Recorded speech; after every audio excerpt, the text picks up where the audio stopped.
Bom dia. Eu fiquei sabendo que hoje nós temos muitos amigos aqui que estão vindo pela primeira vez. Que você se sinta bem aqui em nosso meio e saiba que para nós é uma alegria muito grande receber você aqui. Essa aqui é a sua casa. E o que você precisar, você pode contar com a gente aqui. Porque aqui nós somos uma família, então sinta-se bem. E que bom que você veio. Essa é a primeira de muitas vezes, eu espero. Espero ver você aqui mais vezes. Outro detalhe, queridos, que eu gostaria só de anunciar para vocês antes. Quem esteve aqui na tarde do aniversário, no dia 15 de agosto, eu anunciei um encontro que nós teríamos para começarmos um grupo especial de preparação para o Vila 2020. Um grupo de missão que vai trabalhar de maneira focada no aspecto de transformar a nossa comunidade numa comunidade missional. Eu tinha marcado uma reunião para hoje à tarde, no dia 29. Mas depois de ter anunciado aquele dia, eu fiquei sabendo que uma boa parte dos jovens já vão sair hoje para o Trilhas que vai acontecer amanhã. E eles gostariam muito de participar também. Em virtude disso, nós estamos alterando a data de início, então, desse grupo. E esse grupo não está fechado, não, é para quem quiser, viu? Então, se você quer participar de uma igreja relevante, de projetos relevantes para a nossa comunidade, e principalmente de um grupo de estudo, para aprofundarmos nessa visão de uma igreja missional, você poderá estar conosco. O nosso próximo encontro, o primeiro encontro, na verdade, será no dia 12 de setembro.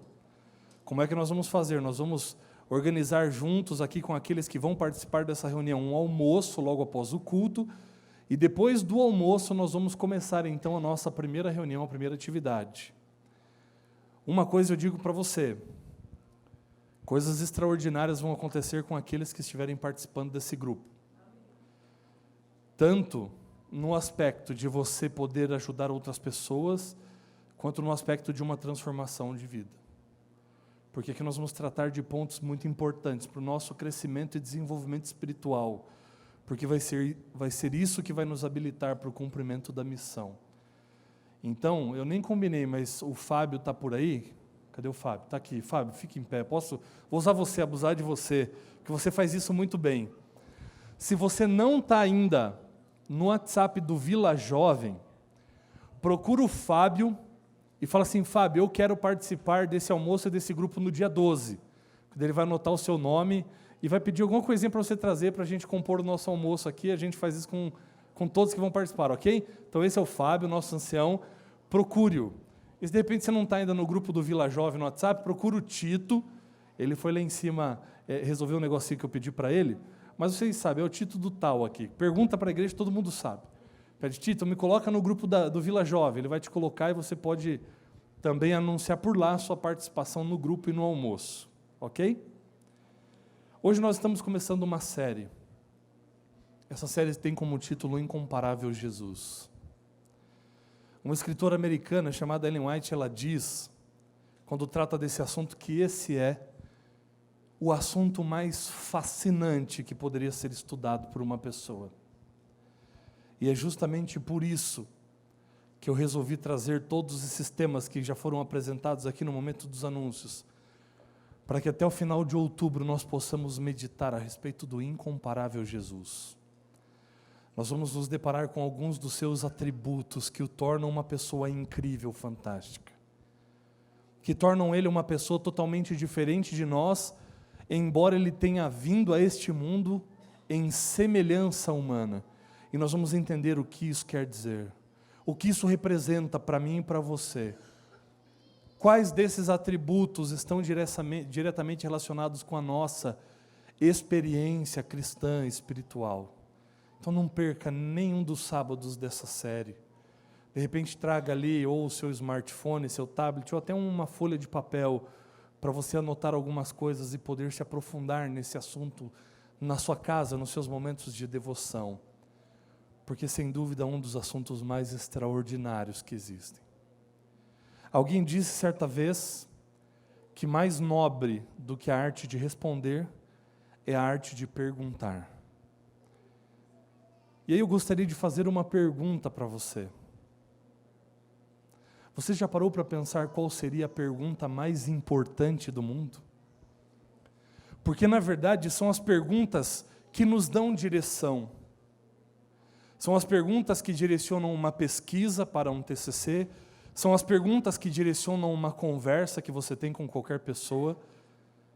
Você já parou para pensar qual seria a pergunta mais importante do mundo? Para você, qual é a pergunta mais importante do mundo para você, na sua experiência? E aí eu gostaria de ouvir alguns de vocês. Eu não vou lançar o microfone aí para você, mas você poderia falar daí. Porque teve gente aqui de perto que já começou a desviar o olhar, assim, já começou a ficar desesperado. Fica tranquilo. Para você, qual seria a pergunta mais importante do mundo? Quando Jesus vai voltar? É importante ou não é? É demais, é extremamente importante essa pergunta. O que mais? Para você. Gente, não tem certo e errado. Qual é a pergunta mais importante para você? Viu? Se eu me salvaria. Se você vai estar salvo. É importante essa pergunta ou não é? É importante. Demais. O que mais? Qual seria a pergunta mais importante do mundo para você? Se eu estou no caminho certo. Muito importante. Falaram mais alguma coisa aqui. Quem é você? Na verdade, o ser humano, ele se depara em algum momento da vida com 3 perguntas, né? De onde você veio, quem você é, qual o propósito da sua vida, nem para onde você vai. São perguntas importantes. E você já percebeu que a pessoa, assim, ela vive perdida até o dia em que ela encontra a resposta para essas perguntas. E a gente tem que buscar essas respostas. Eu vi uma mão lá atrás, era para responder? Sim.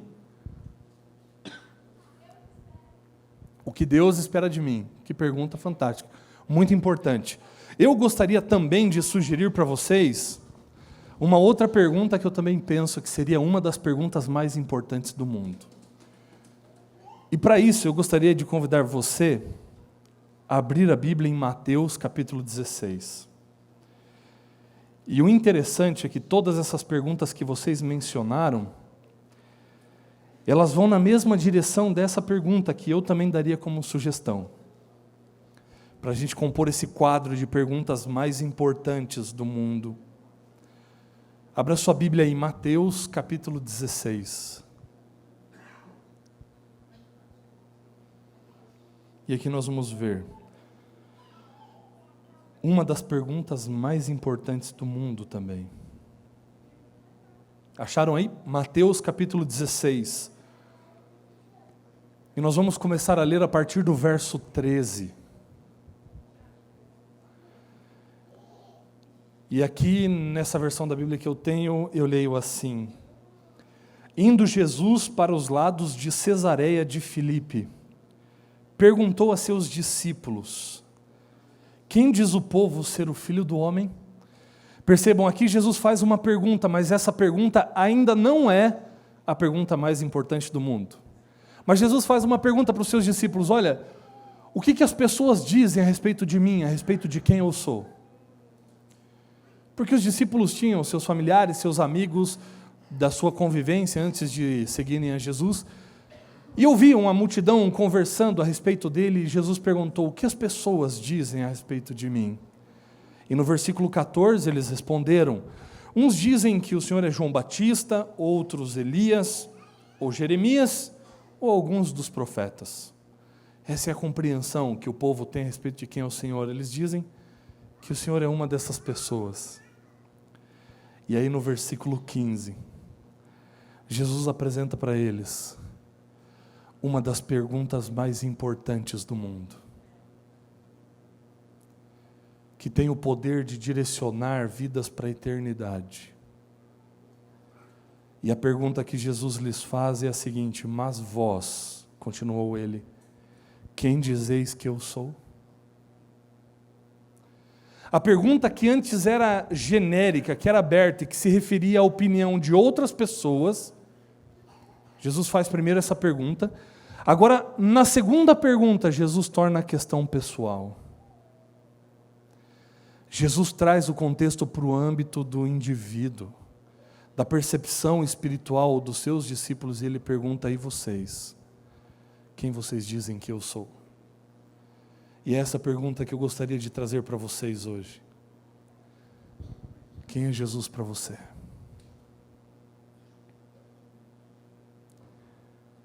Quem é Jesus para você? O que ele representa na sua vida? Até que ponto você conhece esse Jesus? Qual a definição que você daria para as pessoas a respeito de quem é Jesus para você? Interessante que hoje nós temos mais de 35 mil denominações religiosas reconhecidas. Mais de 35 mil. Cada uma delas tentando apresentar quem é Jesus. E recentemente aí eu fiquei sabendo da última que apareceu lá no Mato Grosso do Sul, que é a Igreja Evangélica O Cuspe de Jesus. Mais uma igreja tentando dizer quem é Jesus e talvez tentando explicar o poder do seu cuspe, né? Quem é Jesus para você? Muitas pessoas, muitas denominações tentando dizer quem é Jesus, tentando apresentar quem é Jesus, mas quem é Jesus para você? Que ideia você tem dele? Quanto você conhece desse Jesus? Quem é ele para você, o que ele representa? A pergunta agora é pessoal. A pergunta diz respeito à opinião dos discípulos e agora diz respeito à sua opinião. Não é a respeito do pensamento dos outros, mas é a respeito do que você pensa, de como você interage com este Jesus. Quem é Jesus para você? Algumas pessoas respondem que ou esse Jesus é um louco, ou ele é Deus. Quando olham para a vida de Jesus, muitas pessoas chegam a essa conclusão, que ou se trata de um louco, ou se trata de um Deus. Por quê? Porque eles olham o lugar do seu nascimento. Existe lugar mais improvável para alguém nascer do que numa manjedoura, em meio aos animais? A profissão que ele escolheu para aquilo que ele de fato diz ser, talvez não condiz. Para alguém que se intitula Salvador do mundo, para alguém que diz ser o próprio Salvador, escolher uma profissão tão simples como a que ele escolheu? E quando eles vão então para os aspectos dos seus ensinamentos, da maneira como ele andou aqui nesse mundo, em 3 anos, esse Jesus que ou é louco ou é Deus, ele mudou completamente a história. E apesar de no seu entendimento ter uma grande missão de salvar o mundo todo, você nunca o vê com pressa, ou correndo para qualquer lado. Mas ele faz tudo no seu devido tempo. Esse Jesus que é o Salvador, que ou é louco ou é Deus, ele tem tempo para os cegos, para os aleijados, para os enfermos, os leprosos, para pessoas endemoniadas, para mulheres, para crianças, para os marginalizados pelo sistema religioso de sua época. E quando eles estudam os seus ensinos, então, alguém que diz que os últimos serão os primeiros, cheios de paradoxos, que os humilhados serão exaltados, que são felizes aqueles que choram, que para viver você tem que morrer, que o maior é aquele que serve, que se tornar como criança, você precisa se tornar como uma criança para então entrar no reino dos céus e ser dependente como elas, que se alguém te ferir a face, você deveria, um lado da face, você deveria dar o outro. Os seus milagres contradizendo completamente a lei judaica, e um desses exemplos é a cura daquele cego que ele manda se lavar no tanque de Siloé. E aquilo foi um escândalo para os fariseus, para os judeus de um modo geral, porque veja, pelas leis farisaicas e judaicas, você não poderia cuspir no chão porque você estava regando a terra, isso era um tipo de trabalho, então você não poderia fazer no sábado. Você não poderia carregar os seus pertences, porque você estaria fazendo algum esforço, e isso não poderia ser feito no sábado. Você não poderia caminhar mais do que 1 quilômetro distante da sua casa, porque isso também seria pecado. E aí quando Jesus cura esse cego, ele gospe no chão, quase isso é outra coisa aqui, né? Ele gospe no chão, aí o cabelo dos fariseus já se arrepiou. Aí Jesus faz barro ainda, passa nos olhos do cego, manda ele ir carregando os seus pertences. Aí o fariseu já queria rasgar as vestes. E pede para ele ir se apresentar, se lavar no tanque de Siloé e se apresentar ao sacerdote. E dizem alguns estudiosos que a distância de onde Jesus realizou um milagre até o tanque de Siloé ficava mais do que 1 quilômetro de distância. Quem é esse Jesus? Ou ele é louco, ou ele é Deus. Não existe outra opção. Agora, cá para nós, Se alguém ainda quiser considerá-lo como um louco, você não queria um pouquinho dessa loucura também? Como é que pode um louco ensinar tantas coisas de maneira tão sábia? Como pode um louco fazer tanta coisa fazer sentido? Como pode um louco fazer tantos milagres que trazem propósito para a vida das pessoas? Então só nos resta uma coisa, uma opção. E assim a gente começa o nosso estudo e essa resposta de quem é esse Jesus. Ele é Deus. Ele é Deus e tudo aquilo que Ele fez foi de maneira antecipada escolhido. Jesus escolheu antes de vir a esse mundo o local onde queria nascer. Jesus escolheu pais simples para cuidarem dele. Jesus escolheu antes mesmo de ter nascido aqui uma profissão simples para exercer. Esse Deus é tão grandioso que Ele pôde escolher até mesmo a hora que Ele queria morrer. Porque não se engane, não foram os cravos, nem a lança, nem a cruz que tiraram a vida de Cristo Jesus. Porque quando você lê o Evangelho, ele diz que dado a hora do sacrifício da tarde, o que Jesus fez? Ele entregou o seu Espírito. Ele morreu na hora que Ele quis morrer. É Deus. Ele é Deus. Agora, será que é importante para nós hoje aqui respondermos essa pergunta? Quem é Jesus para você? Abra sua Bíblia em João capítulo 3, ou melhor, capítulo 17, o versículo que é o 3. João 17. Será que é importante para nós hoje respondermos essa pergunta? Quem é Jesus para nós? João capítulo 17.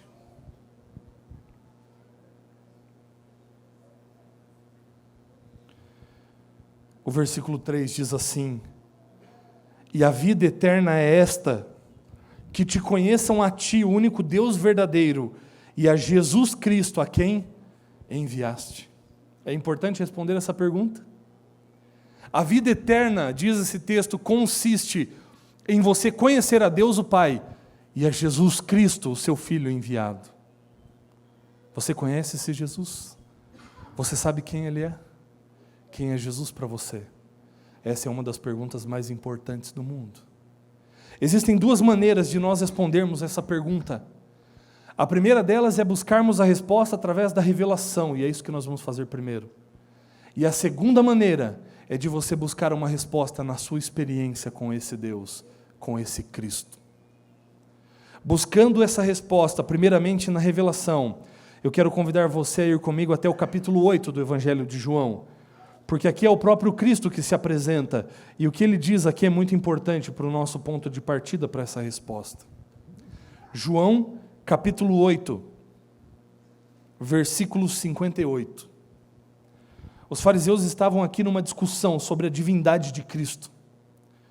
E aí Cristo então se apresenta para eles dizendo o seguinte: respondeu-lhes Jesus: em verdade, eu vos digo, antes que Abraão existisse, eu sou. Aqui nós temos um problema. Ou um erro de concordância, ou um erro de complementação. Porque aqui Jesus fere a gramática, Jesus fere a linguagem, para poder se apresentar e dizer quem Ele é. Porque o que seria normal aqui, Ele dizer, olha, antes que Abraão existisse, eu era, ou eu fui. Mas aqui Ele diz, antes que Abraão existisse, eu sou.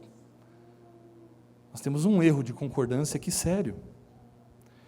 Ou então um erro de complementação, porque quem é alguma coisa, mas Ele não diz o que Ele é, Ele só diz, eu sou.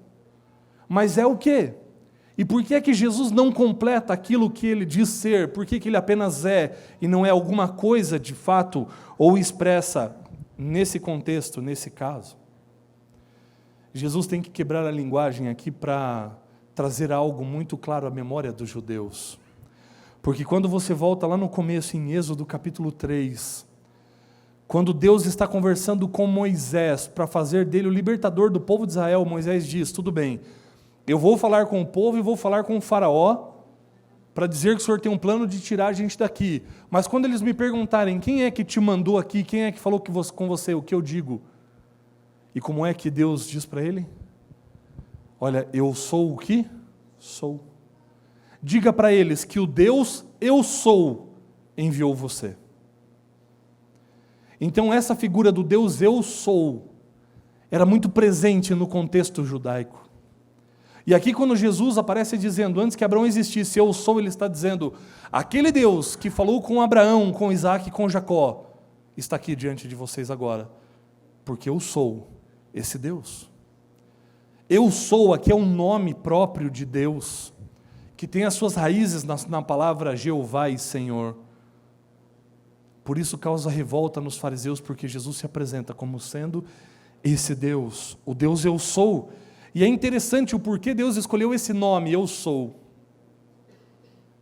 E aí nós poderíamos olhar a aplicação desse nome, por exemplo, na vida de Jó. Você lembra, eu já preguei alguns sábados aqui sobre a história de Jó, o que aconteceu com ele. De um dia para o outro ele perdeu tudo, perdeu seus bens, perdeu seus filhos, perdeu tudo que tinha. A única coisa que Jó queria era uma solução para o seu problema. Jó queria mudar a sua situação, enfim, ele estava clamando a Deus. E aí Deus se apresenta para ele como sendo Deus, eu sou. Deus poderia usar outros nomes, ele poderia ser o Deus, eu faço.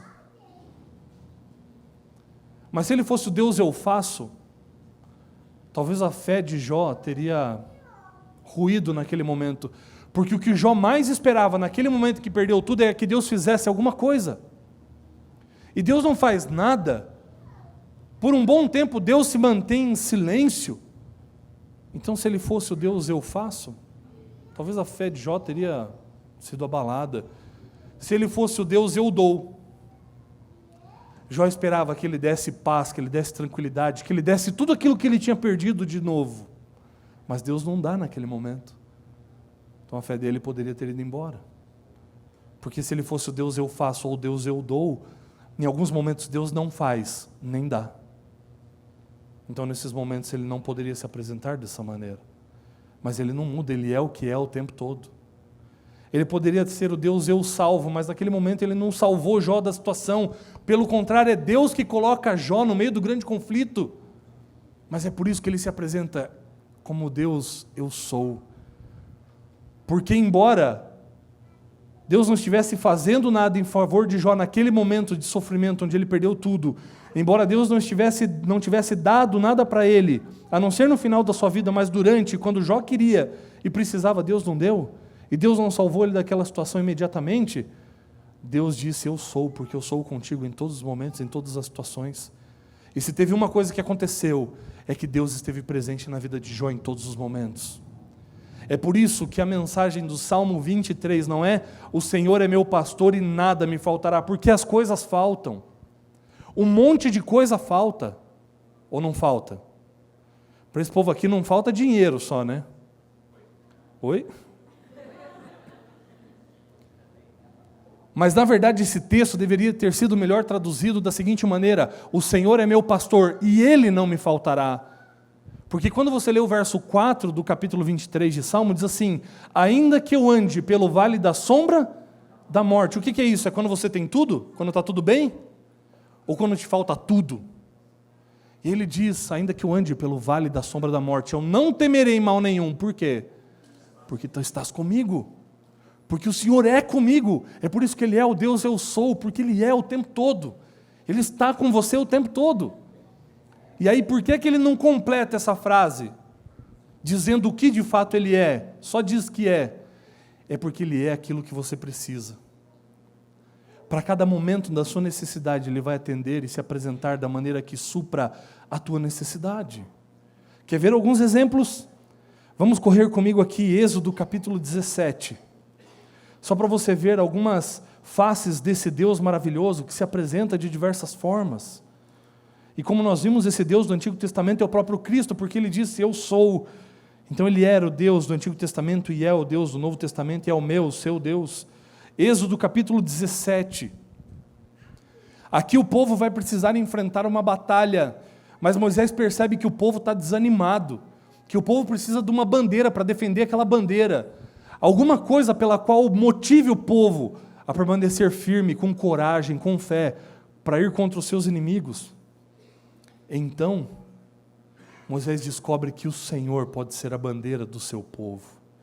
E no versículo 15 diz o seguinte: e Moisés edificou um altar e lhe chamou: o Senhor é minha bandeira. O Senhor é minha bandeira. Em hebraico, Jeová Nissi. Eu sou a bandeira. Juízes capítulo 6.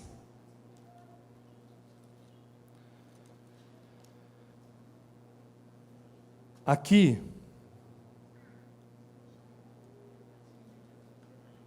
Gideão também vai enfrentar uma batalha contra os midianitas, está desesperado. O anjo do Senhor apareceu para ele e agora ele está com medo, falando assim: eu vi o anjo do Senhor e agora eu vou morrer por causa disso, porque eu sou pecador, porque eu sou pequeno demais para isso. E eu fui exposto a essa glória e agora o coração dele não estava em paz, estava com medo. E agora Deus precisava encorajá-lo para que ele fosse o líder do seu povo naquela batalha. Então o Senhor se apresenta para ele trazendo a paz. E olha só o que está escrito no versículo 22 até o 24. Viu Gideão, que era o anjo do Senhor, e disse: ai de mim, Senhor Deus, pois vi o anjo do Senhor face a face. Porém o Senhor lhe disse: paz seja contigo, não temas, não morrerás. Então Gideão edificou ali um altar ao Senhor e lhe chamou de: o Senhor é paz. Por que ele não completa o que ele é? Porque ele é aquilo que você precisa que ele seja. Ele é aquilo que vai atender a sua necessidade. Por isso que Jesus Cristo é tudo. Ele é tudo aquilo que nós precisamos. Salmo 23, quando ele diz: o Senhor é o meu pastor. O Senhor é o meu pastor, que está comigo o tempo todo. Percebe? Para cada momento da vida, Deus se apresenta de uma maneira. Como é que Ele tem se apresentado para você? Nós já vimos aqui alguns exemplos daquilo que esse Jesus é, através da revelação. A segunda maneira de você responder essa pergunta é através da sua experiência com Ele. Que tipo de experiência você tem tido com esse Cristo? Ele tem se apresentado para você diante das suas necessidades? Quais foram as formas e as maneiras e as faces que Jesus já apresentou para você? Para suprir aquilo que mais você precisa. Eu gostaria de ler um texto com vocês. Esse texto está em Filipenses capítulo 4. Abra lá a sua Bíblia. Filipenses capítulo 4.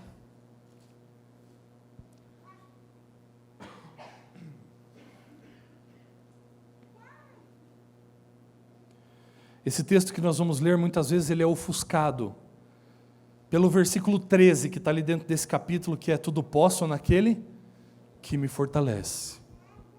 Mais uma apresentação de Jesus, né? Ele é aquele que te fortalece. Mas o versículo 19 traz uma riqueza muito grande para nós também, que nós não podemos perder de vista. Porque ele diz assim, Filipenses 4:19, e o meu Deus, segundo a sua riqueza em glória, há de suprir em Cristo Jesus cada uma de vossas necessidades. Quando você passa por alguma necessidade, você já entendeu de quem é que você precisa? De Cristo Jesus. Porque é através dele que Deus supre todas as suas necessidades. Sabe por quê? Porque Ele é. Ele é o quê? Ele é aquilo que você precisa. Para qualquer momento. Para todas as horas, para amparar você na sua maior necessidade. Esse Jesus, ele tem diversas maneiras de se apresentar, por isso ele é incomparável. Porque para o arquiteto, ele diz: eu sou a pedra angular. Para o faminto, eu sou o pão da vida. Para o banqueiro, eu sou o tesouro escondido. Para o biólogo, eu sou a vida. Para o pedreiro, eu sou o fundamento. Para o carpinteiro, ele diz: eu sou a porta. Para o floricultor, eu sou a rosa de Saron e o lírio do vale. Para o geólogo, eu sou a rocha eterna. Para o vinhateiro, eu sou a videira verdadeira. Para o jurista, eu sou a testemunha fiel e verdadeira. Para o advogado, eu sou o conselheiro. Para o jornalista, eu sou as boas novas da salvação. Para o filósofo, eu sou a sabedoria de Deus. Para o pregador, eu sou a palavra encarnada. Para o escultor, eu sou a pedra viva. Para o servo, eu sou o bom Senhor. Para o soldado, eu sou o Senhor dos exércitos. Para o estudante, eu sou a verdade encarnada. Para o teólogo, eu sou o autor e consumador da fé. Para o trabalhador, eu sou o doador do descanso. Para o sedento, eu sou a água viva. Para o órfão, eu sou o Pai. Para o pecador, eu sou o Cordeiro de Deus, que tira o pecado do mundo. Quem é Jesus para você? É de suma importância você responder a essa pergunta hoje.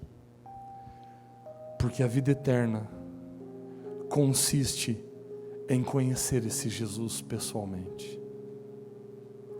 Quanto tempo você tem passado na presença desse Cristo? Quantas oportunidades você tem dado para Ele se manifestar na sua vida, apresentando um desses seus atributos, uma dessas suas faces? Jesus tem sido seu amigo, o seu companheiro de todas as horas. É Jesus quem tem ouvido os seus lamentos, os seus choros. É Jesus que tem celebrado com você os momentos mais alegres da sua vida. Quem é Jesus para você? O meu Deus, segundo a sua riqueza em glória, há de suprir em Cristo Jesus, na pessoa de Cristo Jesus, cada uma de suas necessidades, porque Ele é aquilo que você precisa. Por isso Ele disse: eu sou. Ele é contigo o tempo todo. A qualquer momento, por onde você for, independentemente do que você estiver fazendo, Ele é contigo. E será até aquele grande dia, quando Ele voltar, para continuar sendo, mas de uma outra forma, agora visível, plena, pessoal. Quem é Jesus para você? Eu espero que Ele seja tudo, porque é nele que Deus vai suprir cada uma de suas necessidades. Feche seus olhos nesse momento, e eu gostaria de convidar você para fazer uma declaração para Ele agora. Com os olhos fechados, ora para Deus agora e diz para Ele o que Ele é para você. Abre o teu coração e faz uma declaração para esse Deus e declara o que Ele representa para você.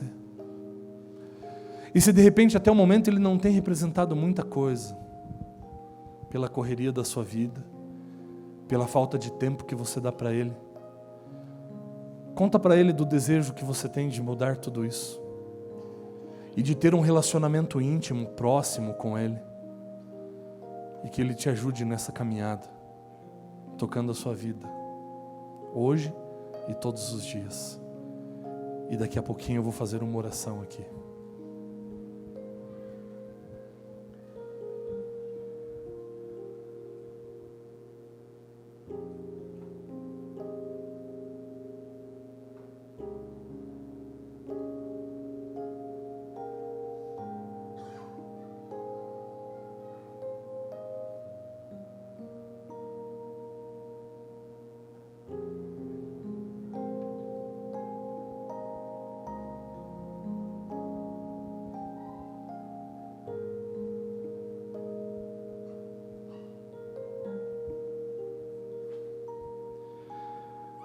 Querido Deus,